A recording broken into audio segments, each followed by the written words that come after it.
میں الشبہ جاوید آپ کو کیا تو بادشاہ ہے ویڈیو سیریز میں خوش آمدید کہتی ہوں۔ آج کیا تو بادشاہ ہے ایپیسوڈ نمبر 3 دکھوں اور صلیب کا بھید، اس کے مقرر فادر ایمینول آسی ہیں۔ عزیز ناظرین، معزز بھائیوں اور بہنوں، ایک بار پھر ہم یسوع المسیح کیا تو بادشاہ ہے کے موضوع پر غور کرنے والے ہیں، اور آج کی اس قسط میں یسوع مسیح کے دکھوں میں شاگردیت کے حوالے سے دکھوں اور صلیب کے بھید کے متعلق کچھ بات چیت کروں گا۔ یروشلم میں یسوع مسیح کے فاتحانہ اور شاہانہ داخلے کے موقع پر، جسے ہم عام زبان میں کھجوروں کا اتوار کہتے ہیں، یسوع کے دکھوں کا ہفتہ بھی اسے عبادتی معنوں میں کہا جاتا ہے۔ اس میں سہ روزہ 3 دن کی خصوصی عبادات ہوتی ہیں۔ پاک جمعرات جو بالا خانہ میں، یروشلم شہر میں بالا خانہ میں ہوا، جہاں یسوع مسیح نے آخری کھانا کھایا۔ مقدس جمعہ کو، جہاں یسوع مسیح نے کلوری پہاڑ پر صلیبی موت سہی اور کفارے اور نجات کی موت قبول کی۔ اور پاک سنیچر کو، جو عید پاشکا کی شب بیداری کی عبادت ہے، جس کی عبادت میں نور پر زور دیا جاتا ہے، اور بالآخر اتوار کو جو یسوع مسیح کے مردوں میں سے زندہ ہونے کی عبادت ہوتی ہے۔ تو یہ تینوں روز کی عبادت، آخری کھانے کی عبادت، یسوع مسیح کے دکھ اور موت کی عبادت، اور یسوع مسیح کے جی اٹھنے کی عبادت، یہ مسیحی مذہب میں ہماری ایمان کی بنیاد، ہماری بشارت کی بنیاد اور بشارت کی معراج بھی ہے۔ اور اسی امید میں، یسوع مسیح کی ایسٹر کی امید میں، مسیحی شہادت بھی قبول کرتے ہیں۔ یہ یہودیوں کی عید فصح کا ماحول تھا۔ ایک عید فصح 3 عیدوں میں سے ایک زیارتی عید ہے، اور ہر زیارتی عید کا 7 دن جشن منایا جاتا تھا۔ عبادات ہوتی تھی، ربیوں اور استادوں کی لوگ تعلیمات سنتے تھے، اور کچھ تفریح کے طور پر جشن اور تقریبات ہوتی تھی۔ ان 7 دنوں میں رومی حکومت بہت بڑے پیمانے پر امن کو قائم رکھنے کے لیے کوششیں کرتی تھی، کیونکہ یہودیوں کی روایت میں زیادہ تر بغاوتیں، سول نافرمانی کی بغاوتیں انہی دنوں میں ہوا کرتی تھی۔ اور انہی دنوں میں یہ ایک عام رواج تھا کہ ان حکومت کے خلاف بغاوت کرنے والوں کو صلیبی موت دی جائے، تاکہ لوگوں کو عبرت حاصل ہو۔ کھجوروں کے اتوار کے جلوس میں زیتون کا پہاڑ بھی بہت اہم ہے، بلکہ یسوع مسیح کے دکھوں اور موت اور مردوں میں سے جی اٹھنے اور آسمان پر اٹھائے جانے کی حوالے سے بھی یہ زیتون کا پہاڑ بڑا اہم ہے۔ بہت بڑا سرسبز پہاڑ ہے جو زیتون کے درختوں سے بھرا ہوا ہے، اور اسی لیے اسے زیتون کا پہاڑ کہتے ہیں۔ اور اس کے یروشلم والی وادی قدرون کی طرف جو اس کا دامن ہے، وہاں زیتون کے درخت ہیں، زیتون کا باغ ہے، جس کو ہم گتسمنی باغ بھی کہتے ہیں، کیونکہ عبرانی زبان میں گتسمنی کے معنی زیتون کے ہیں، اور زیتون کے باغ میں یسوع مسیح کی جان کنی بھی ہوئی۔ زیتون کے پہاڑ کی ایک طرف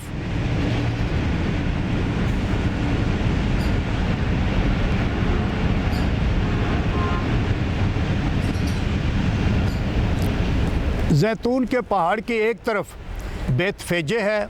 بیت فجے کے لغوی معنی عبرانی زبان میں کچے انجیروں کا گھر ہے، اور دوسری طرف زیتون کے پہاڑ کی دوسری طرف یروشلم شہر ہے، اور ان دونوں میں کے درمیان وادی قدرون ہے۔ میں وادی قدرون کی بھی بات بتاؤں گا، لیکن میں ایک اہم بات بتاتا ہوں۔ جو ہی زائرین جو یروشلم میں آتے تھے، پہلے بیتنیہ میں آتے، وہاں سے تیار ہو کر غسل کر کے پھر وہ دوبارہ بیت فجے کے طرف سے پہاڑ پر چڑھتے، اور جب پہاڑ کے چوٹی پر جاتے تو یروشلم شہر کا ایک خوبصورت ترین نظارہ ہے، اسے دیکھتے تو پھر یہ زبور 122 میں خوش ہویا جدوں مینوں آکھن لگے کہ آؤ خداوند دے گھر چلیے، یہ گایا کرتے تھے۔ اور وہیں لوکا کے مطابق انجیل میں جب یسوع مسیح نے رسولوں کے ساتھ یروشلم شہر کو دیکھا اور شاگردوں نے اس کی عمارات کی تعریف کی تو یسوع مسیح یروشلم شہر پر رویا، اس کی وفاداری پر رویا کہ جب اس پر نگاہ کی گئی، جب شہر پر نظر کی گئی، جب شہر کے باشندوں کو نجات کا پیغام سنایا گیا تو انہوں نے اسے رد کیا اور یسوع مسیح رویا۔ اس جگہ پہ اس جگہ پہ ایک گرجا گھر بھی ہے جس کا نام ہی لاطینی میں ڈومینس فلیوت ہے، جس کے معنی ہے یہاں یسوع مسیح رویا۔ آج ہم اسی منظر کے حوالے سے وفاداری کا کوالٹی کنٹرول اس پہ غور کریں گے کہ دکھوں میں، یسوع مسیح کے دکھوں میں، بلکہ ہماری عام زندگی میں، معاشرت میں ایک دوسرے کے دکھوں کے ساتھ ہمارا وفاداری کا کوالٹی کنٹرول کیا ہے۔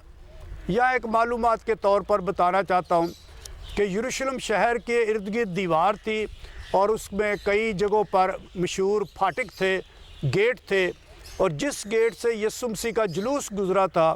وہ آج تک بند ہے، اور ایک روایت کے مطابق وہ دنیا کے آخر پر یسوع مسیح کی آمد ثانی پر دوبارہ کھلے گا۔ یہودی کہتے ہیں کہ والمسیح کی آمد پر کھلے گا، ہم مسیحی کہتے ہیں کہ یسوع مسیح کی آمد ثانی پر کھلے گا۔ یسوع مسیح پہلے بھی کئی بار یروشلم میں آئے، ہر یہودی مرد یروشلم میں آتے ہیں 3 بار زیارتی عیدوں کو منانے کے لیے، اس کے علاوہ اور بڑی تقریبات ہوتی ہیں، لیکن یسوع مسیح کا آج یروشلم میں آنا ایک خاص اہمیت رکھتا ہے، ایک خاص نوعیت کا ہے، اور ایک خاص شاہانہ فاتحانہ منظر میں اور نبوی علامت کے طور پر، ایک تمثیلی علامت کے طور پر یسوع مسیح ہجوم کے ساتھ یروشلم میں داخل ہوتے ہیں۔ ایسے فاتحانہ جلوس ان کی یونانی تہذیب میں اور رومی تہذیب میں عام رواج تھا۔ جب بھی کوئی بادشاہ کسی جنگ میں فتح کے بعد واپس اپنے شہر کو لوٹتا تو اس کا فتح کے ساتھ، کھجوروں کی ٹہنیوں کے ساتھ اور بہت دھوم دھام کے ساتھ استقبال کیا جاتا۔ میں 2-3 مثالیں بائبل مقدس کے عہد نامہ عتیق سے دوں گا۔ پہلی مثال ملوک کی پہلی کتاب اس کے پہلے باب سے ہے، جب بیت شبہ اور داؤد کے بیٹے سلیمان کو بادشاہ بنایا گیا تھا، اس وقت یہی نظارہ تھا۔ ملوک کی پہلی کتاب اس کے پہلے باب کی 40ویں آیت میں۔ دوسری مثال یہودیت کی کتاب اس کے 13 باب کی 9 سے 10 آیت تک ہے، جب الیفنا سپہ سالار کا یہودیت نے سر کاٹا اور اس کو سامنے لے کر آئی یروشلم شہر میں، تو اس وقت ایک بہت بڑا فتح کا، جشن کا، جلوس کا اہتمام کیا گیا تھا۔ اور تیسری مثال مکابین کی پہلی کتاب اس کے 13 باب کی 51 آیت سے ہے، جب متتیہ کے بیٹے یہودا نے اور اس کے بھائیوں نے یروشلم شہر کو یونانی حکومت کے غلبے سے رہا کیا اور یروشلم کو آزاد کیا اور لے لیا، اور یہودیہ کا صوبہ پہلی بار دوبارہ خود مختار ہوا، تو ایک بہت بڑے داخلے کا، جشن کا اہتمام کیا گیا جو یروشلم میں ہوا۔ یسوع مسیح کے جشن اور فاتحانہ اور شاہانہ داخلے کی جو علامتیں ہیں، راستے میں کپڑے بچھائے گئے جس میں ساری کائنات شامل ہے، انسان، جانور، درخت، کپڑے، اور حلیمی اور تابعداری کی نشانی ہے، اور جو نعرے لگائے گئے کہ داؤد کے بیٹے کو ہوشانا، یعنی ہوشانا کے لغوی معنی ہے عبرانی زبان میں ہمیں بچا اے خداوند، یعنی بادشاہ زندہ باد۔ لیکن یہی لوگ جو آج یہ نعرے لگا رہے ہیں مقدس جمعے کو، یہ الٹ اور متضاد نعرے لگائیں گے کہ اسے صلیب دے، یہ قتل کے لائق ہے۔ جو آج جو خوشی خوشی اپنے نگاہیں، اپنے کپڑے، اپنے دل راہ میں بچھا رہے ہیں، کل وہ بے وفائی میں بھاگ جائیں گے اور انکار کریں گے اور فرار ہو جائیں گے۔ دکھ کا بھید، دکھ کا ہونا ہر انسانی زندگی میں شامل ہے، لیکن دکھوں میں یہ ایک بہت بڑا سوال ہے کہ ہم دوسرے کے ساتھ کہاں ہیں۔ کہ وفاداری میں دکھوں کے منظر میں، دکھوں کے تجربے اور حالات میں ہم وفاداری میں کہاں کھڑے ہیں۔ یہ دکھ وفاداری کا ترازو ہیں، خواہ کوئی بھی رشتہ ہو، کوئی بھی تعلق ہو، کوئی بھی ذمہ داری ہو۔ تو کھجوروں کے اتوار پر یسوع کو المسیح اور بادشاہ بنانا چاہتے ہیں، نعرے لگاتے ہیں، دوست ہیں، چاہنے والے ہیں، عقیدت مند ہیں، لیکن ایک دو دن کے بعد وہی لوگ دکھوں سے فرار، صلیب سے بچنے، بھاگ جانے کا بات چیت کریں گے اور مشورہ دیں گے۔ یسوع مسیح کے رسولوں نے بھی کہا کہ یہودیہ میں، یروشلم میں نہ جاؤ۔ یسوع المسیح اور بادشاہ بننے کے لیے یا صلیبی موت اور دکھوں سے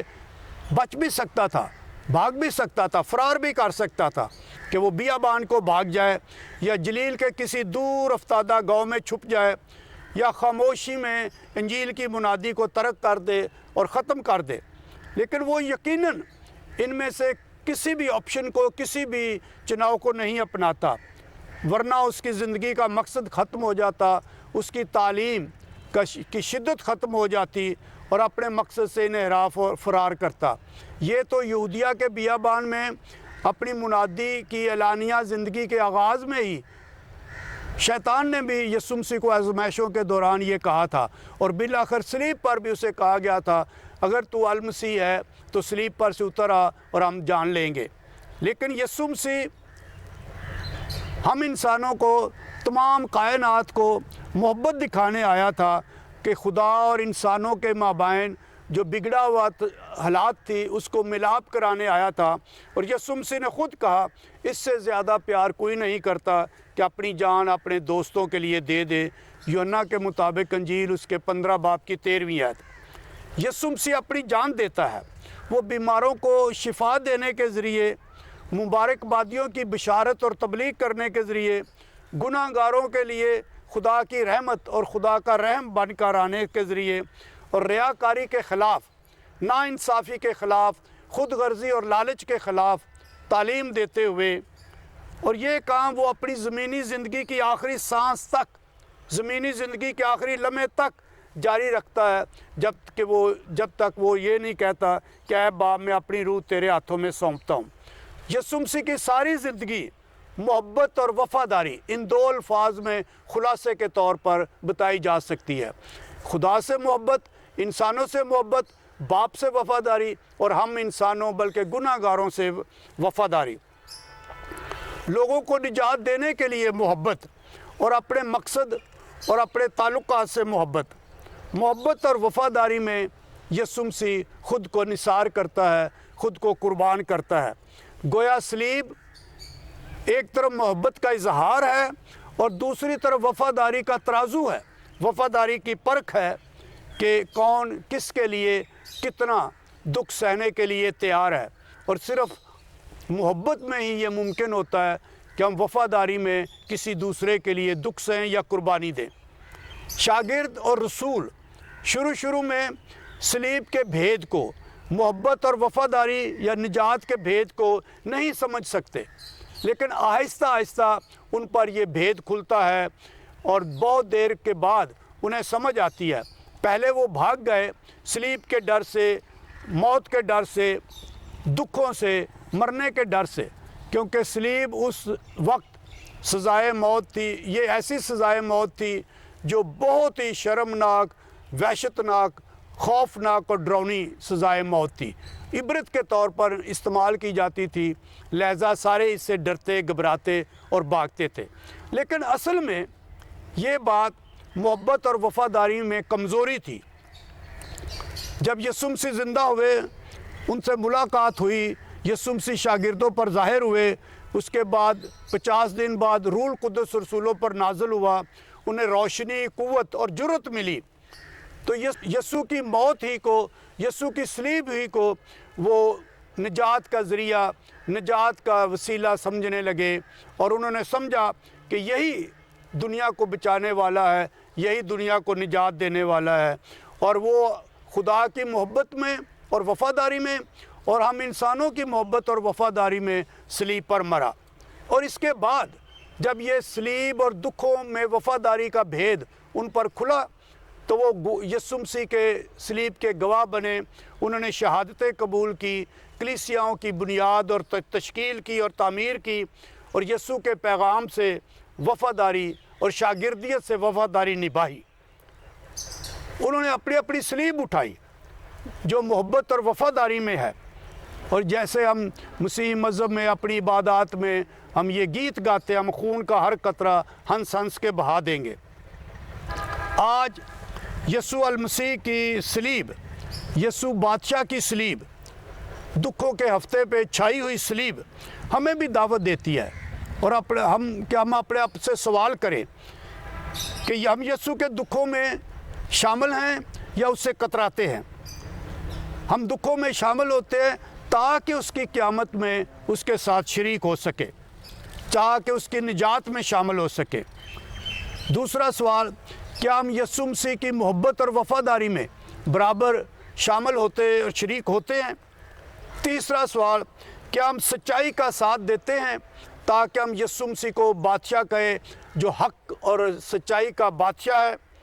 تاکہ یسوع مسیح کی انجیل میں شامل ہوں اور انجیل کے گواہ ٹھہریں؟ آج ہمارے ارد گرد ہمارا عمومی تجربہ یہ ہے کہ جب حالات اچھے ہوں،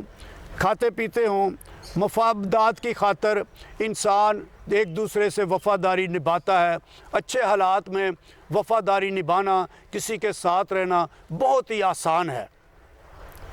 لوگ تعریفیں کرتے ہیں، خوش آمدید کرتے ہیں، اور بے شمار ساتھی بن جاتے ہیں۔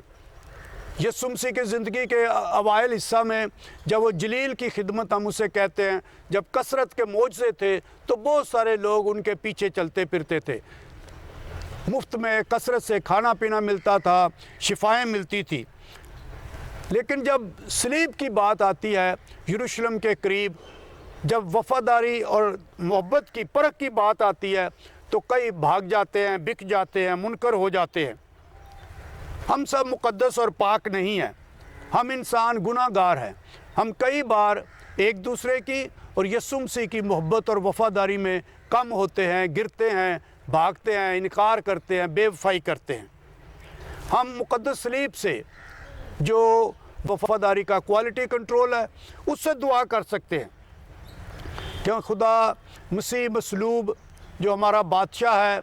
وہ ہمارے خاندانوں کو، ہماری شاگردیت کی شخصی زندگی کو برکت دے، تاکہ ہم دکھوں میں یسوع مسیح کی طرح دکھوں میں صلیب اٹھانے میں یسوع مسیح کے اور ایک دوسرے کے وفادار رہے، تاکہ ہمارے خاندانوں میں شادمانی آئے۔ صلیب وفاداری اور محبت کا ترازو اور پرکھ ہے۔ صلیب ہمیں سکھاتی ہے کہ جب ہماری زندگی میں کسی بھی موقع پر، کسی بھی خاندانی زندگی میں کوئی دکھ آئے، کوئی بیماری آئے، بے روزگاری آئے، مایوسی اور نا امیدی آئے، تو ایسے کٹھن اور بحرانی حالات میں ہم کس کے کتنے وفادار ہیں، کتنے قریب ہیں، اور دکھوں میں کتنی محبت اور وفاداری دکھاتے ہیں۔ یقیناً جتنے ہم ایک دوسرے کے وفادار ہوں گے اتنے ہم یسوع مسیح کے وفادار ہوں گے، اور جتنے اپنے ایمان میں ہم یسوع مسیح کی صلیب کے وفادار ہوں گے اتنے ہی ہم اپنی معاشرت میں ایک دوسرے کے ساتھ محبت اور وفاداری نبھائیں گے۔ صلیب دکھوں کو تبدیل کر سکتی ہے، دکھوں کی